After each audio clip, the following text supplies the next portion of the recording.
Se soffri di dolori cronici, hai paura o hai avuto paura di muoverti, perché pensavi che se mi muovo di più il dolore andrà su.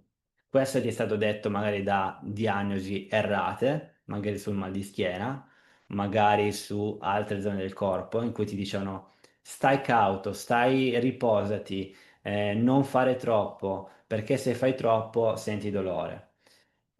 Questo è normale, per esempio, nelle situazioni in cui non hai fatto nulla per una settimana o un mese, soffri di dolori cronici, fai subito un'attività, perché magari io ti ho detto, "Ah, adesso è utile ritornare alle attività fisiche", e poi il dolore aumenta. Nei primi giorni è normalissimo. Questo accadrebbe comunque ad ogni persona sana, che anche se non soffre di dolori cronici. Esempio, io dopo una settimana che ho fatto in Sicilia, questa scorsa settimana, sono tornato in palestra e ho fatto allenamento alle gambe. Oggi, questo l'allenamento alle gambe l'ho fatto ieri, oggi sento dolore alle gambe.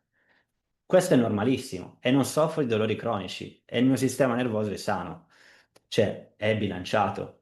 Quindi questo accadrebbe comunque in ogni sistema.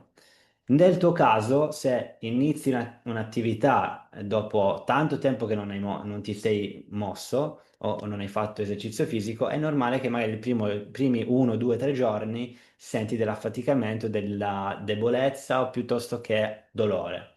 Ma ti assicuro che il dolore, uno, o rimarrà uguale o andrà giù nei giorni successivi. Quindi non è assolutamente vero che il movimento fisico aggrava i dolori, anzi va ad alleviarli, perché quando facciamo del movimento fisico rilasciamo tutta una serie di ormoni positivi dal cervello verso tutto il corpo.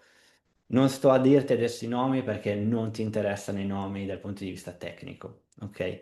Quindi ci vuole consapevolezza che l'attività fisica bisogna, che fa bene, assolutamente.